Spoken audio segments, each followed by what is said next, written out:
So there has been a reunion special that's going to happen. Parks and Rec is going to do a reunion special. The cast of Parks and Rec will reunite for a half-hour NBC special on April 30th. This is to benefit Feeding America.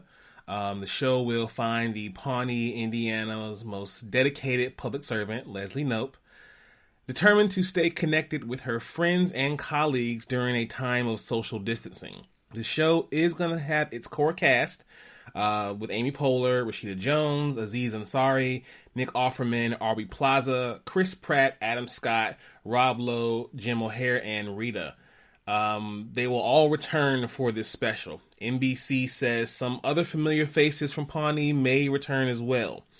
Now, this is just me thinking out loud. I think this is a dope idea. It's great, especially in this current climate that we're in right now as far as social distancing. However, I would love to see other shows do the same thing. You know, why not a reunion special from The Office or 30 Rock or Community, Friends, maybe even from Martin or A Different World. These are just some ideas that I have kind of thinking out loud here. So I love what they're doing with Parks and Rec on NBC. I just would love to see other shows do it as well because, for one, it'd be great for this current climate. And when it comes to shows like Martin and Different World, we got to do it for the culture, you know? But who am I? I'm just a guy who watches television. Blurs and nerds, freaks and geeks. This is Do You Speak Geek, episode 27.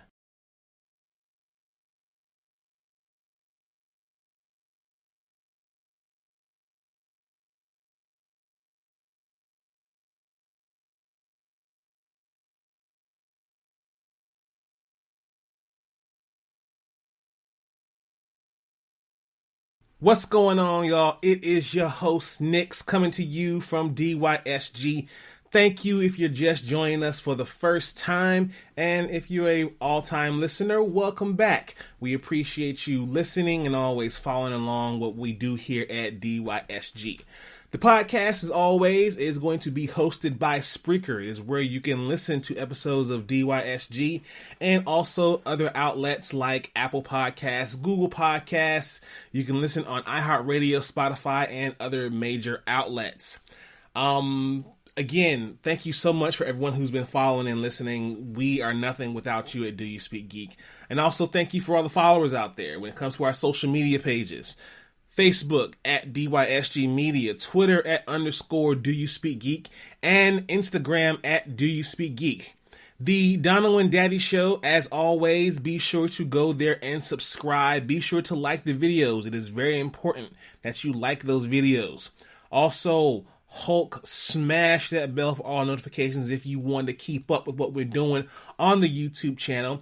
And please be sure to leave your comments. We can't get better or grow if you don't leave your comments. Let us know how we're doing. The Donald and Daddy Show has an upcoming episode this week of First Friday Fights, and I gotta tell you people, it's going to be a heated one between me and Donald because he truly believes passionately in his side, and I truly believe in mine. So keep an eye out for that. Also, doyouspeak.com is on the way. And we'll be keeping you notified on what that's going to look like once it hits the internets. Anyway, so no major news right now as far as Speaking Geek goes, but no major news for Let's Speak Geek. Nothing really big this week here, so we're just going to jump right into Source Wall.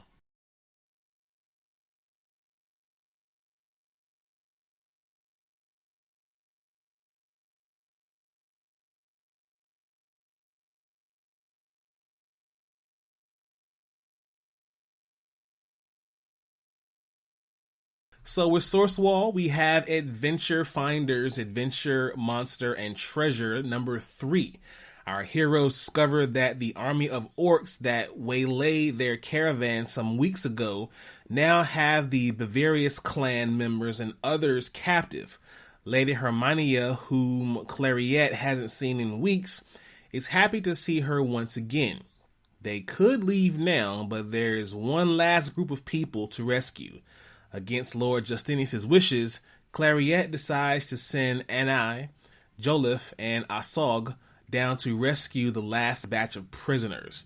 And that is when things go terribly, terribly wrong. Also, we have Capable #1. This is a book by Jonathan Hedrick and Gino Casimano. Derek Davidson is just an average high school kid. He's awkward, shy, bullied, and he uses a wheelchair. But one day, Derek suddenly has the ability to run super fast. What will Derek do with his new power? And what happens when more people wake up capable? Interesting book there. Can't wait to hear what you guys think about that one. And lastly, we have Godlings #1 by Aaron Levi Humphreys. Boomer, Doom, and Crystal, are three young gods that decide against their godhood. They escape the realm of the gods and go to a nearby planet to be free. The king of gods, King Mizan, orders the hunter Titan to fetch them. So we'll see what goes on with them next issue. In Source Wall news, Marvel confirms no new comics being released next week. It's unclear when Marvel will resume publication on its titles that they had been previously solicited. One thing is for sure, though, no Marvel books will be released digitally in lieu of being released in stores. Now, personally, I think that they should do that. It's not necessarily a bad idea for them to release them digitally if you're not going to put them in stores. I mean, at least you're still getting your comics out there. Plus, we all know that the best way to read comics is to have them in the hand. But in light of these current times, people need to read these comics to keep, their mind off of what's going on. But as said by writer at Marvel, Donny Cates, there's a lot behind the scenes about this that you guys don't know about. But he says, I promise this is the right move for now. He reported this during Newsrama in his tweet. If we put comics out digitally, it hurts comic shops even more, which in turn hurts you guys. Believe me, no one wants to sell Marvel comics more than Marvel, and we're doing our best. So in that vein, I do understand, yes, it does hurt local comic shops. We definitely here at DYSG believe in supporting local comic shops. Shout out to Local Heroes, shout out to Xenos. But it seems Marvel doesn't intend to begin publishing new comic books until the Diamond Comic Distributors is once again in a place to distribute their product. Diamond previously released a statement saying that the company had potential plans to kickstart its distribution once again in the middle of May, though it is unclear if they'll stick to that timetable. The company had previously stopped distribution of all products at the end of March, shutting down New Comic Book Day and also Free Comic Book Day for the foreseeable future. As someone who loves comics so much, I really hope that this pandemic goes away and Marvel and DC and Image and Dark Horse and all the other publications ramp back up hard and to get these comics out to us in the stores, so that way not only do we keep comics alive, we keep comic book stores alive, and the culture of this whole thing that we love so much continues on and thrives. That way we continue to read comics and see shows and see movies, because without the source material, there is no material for us to watch and view later on in life. But I'm just on my soapbox for that. Let's get into Watch This.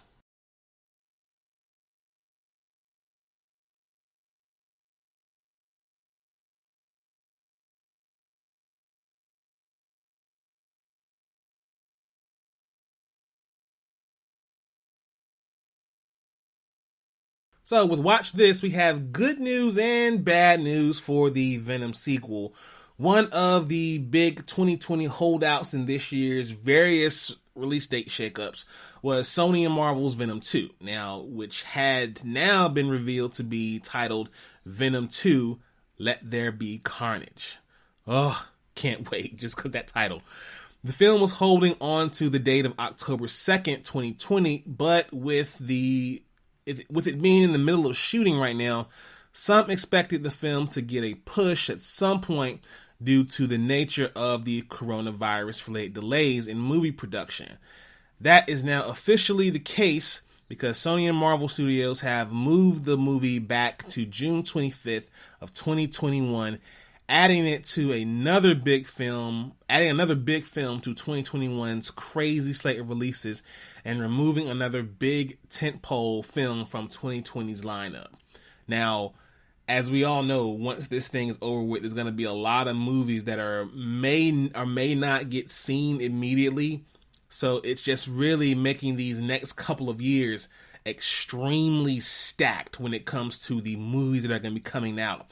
We're going to be spending a lot of time in the theaters, just like we did back in 2016. So the next couple of years here, it's going to be amazing to watch these movies all seen back to back to back to back. One Punch Man movie, an adaptation at Sony Pictures, and Scott Rosenberg and Jeff Pinker are set to write the live action film for Sony. Will be One Punch Man. Avi Arad of Arad Productions is producing the film.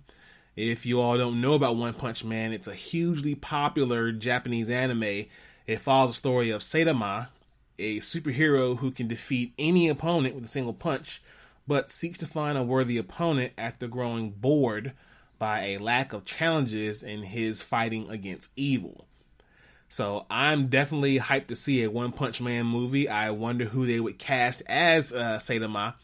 I have a few names that I'm gonna throw around, but nothing right now. We'll check with the consensus and get back to you guys on that later. Speaking of more movies getting pushed back, DC and both Marvel are pushing back a lot of their films, pretty much everything they had planned for this year, with the exception of a few titles.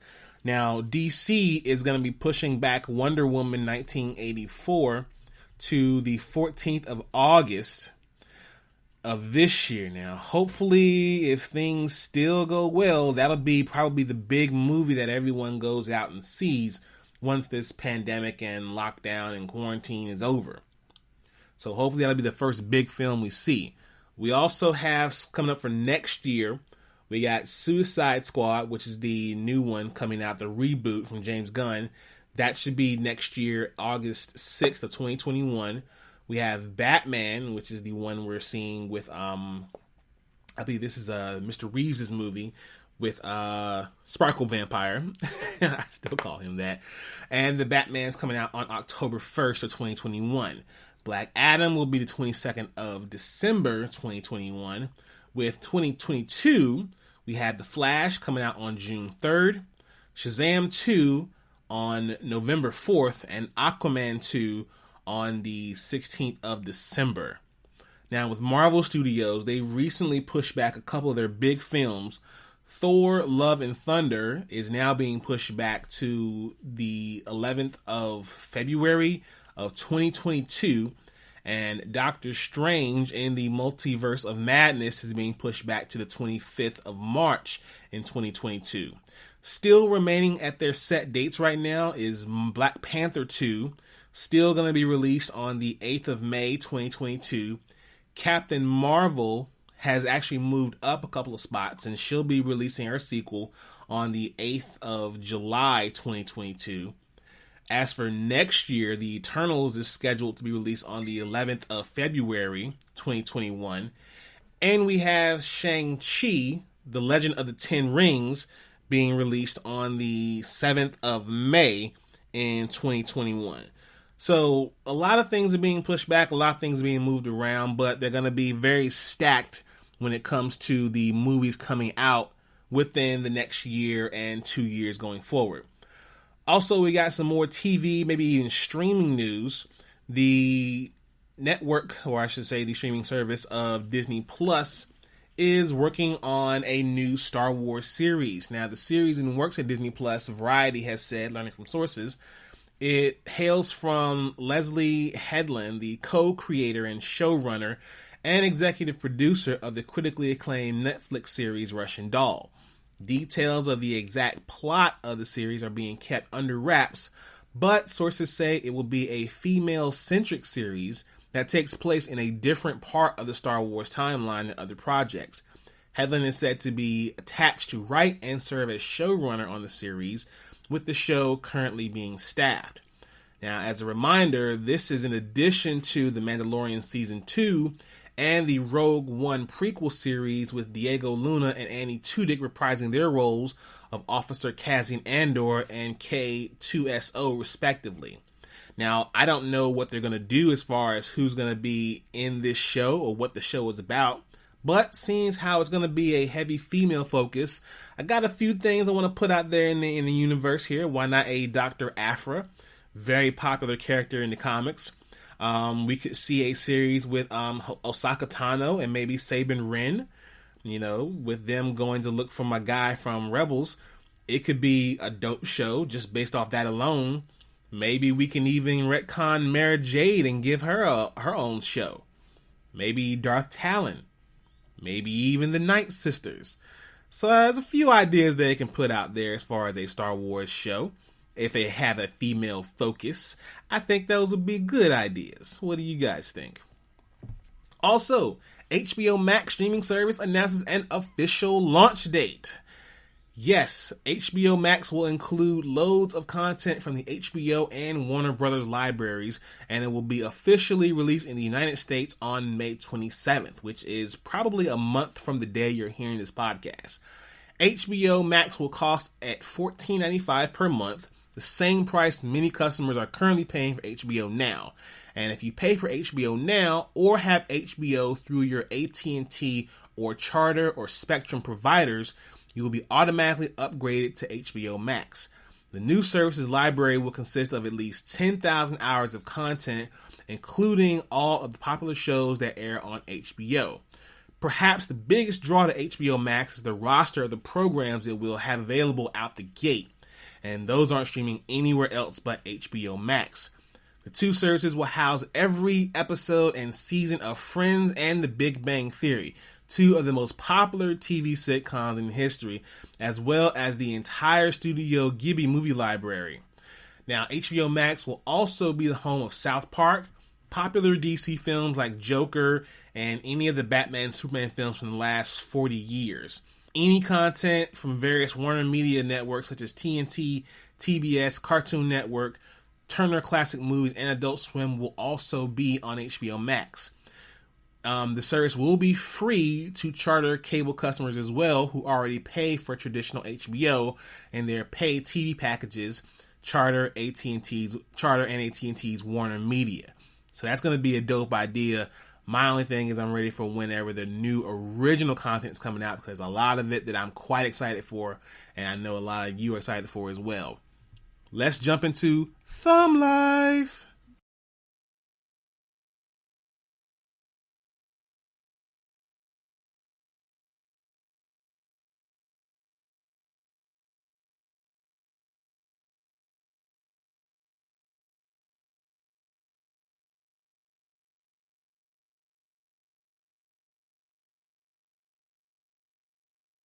So with Thumb Life news this week, it looks like GameStop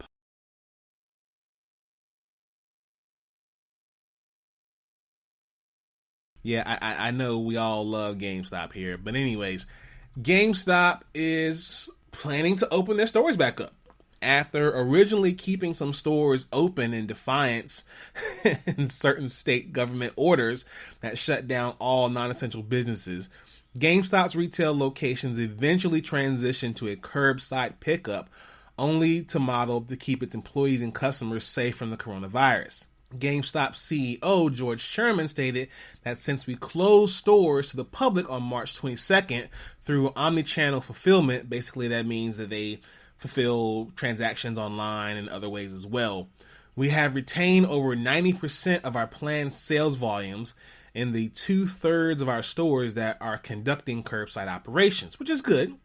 Sherman is taking a temporary base salary reduction of 50%, while CFO Jim Bell and the rest of the executive leadership team will be taking a temporary 30% cut as well.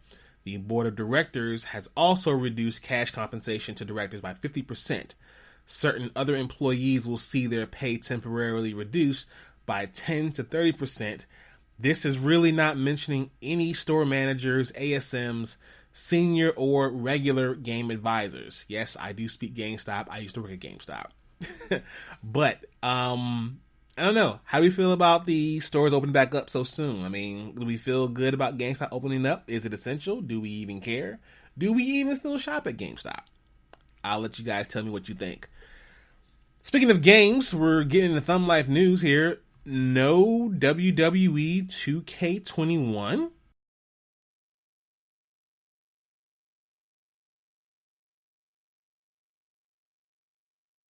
So WWE confirmed in its first quarter earnings meeting call that WWE 2K21 has been canceled indefinitely. During a Q&A, WWE Interim Chief Financial Officer Frank Riddick revealed there's not going to be a launch of a game this year. When asked about a new WWE 2K title, that's what he responded with.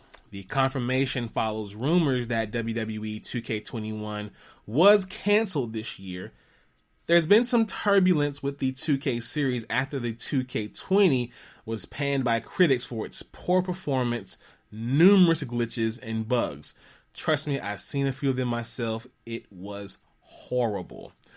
While there have been rumors for a WWE 2K21 was canceled weeks from now, 2K Games has not commented on the situation. Now, however, the WWE Games Twitter account announced we will be sharing details on the future of the WWE 2K franchise, as well as some exciting news on Monday, and that's going to be at 10 a.m. Eastern Standard Time, 7 a.m. Pacific Time. So keep an eye out for that tweet if you want to know the future of WWE games. And since WWE is lacking like they do with their source content, there needs to be a change and a need for competition. So, with that said, AEW video game?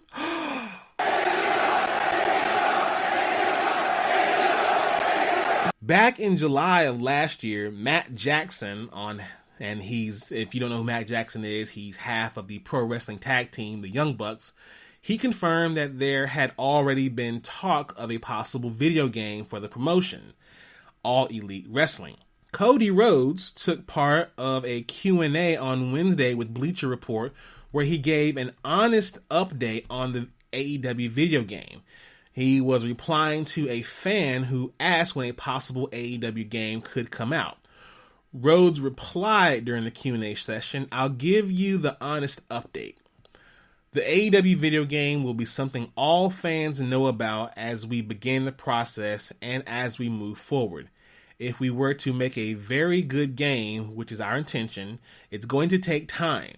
Game development is arduous, and it's very creative space. And we want to do it right. We will keep people updated. It won't come as a surprise. We want them to take the journey along with us. Be extra patient so we can deliver." Now, another professional wrestler with AEW and one of the best in the world, Kenny Omega, has also said he's made it his personal mission to bring back the classic Aki game engine used for famous wrestling games such as No Mercy and WrestleMania 2000. Cody has further speculated surrounding this at C2E2 back in March, saying that there's a very specific type of game that people want. There is a very specific engine that people want, before adding that Omega would have an announcement about it soon. What do you guys think? I mean, me personally, No Mercy is easily the greatest wrestling game ever played on console. So if AEW can get that engine with THQ, I think it'll be just something that is going to blow everyone's mind. And with WWE not putting a game out this year, this is when to strike and put it out there. I think AEW should do it this year with no WWE game coming out. But that's just my opinion. I'm going to get out of here, folks. If you are joining me here, just keep an eye out for more content coming soon. Like I said, I appreciate each and every one of you out there. Thank you for listening. Again, look out for that new video coming soon from the Dono and Daddy Show. Follow the social medias, Facebook, Twitter, and Instagram. As always, people, live to play to win to live. I speak geek. Do you speak geek?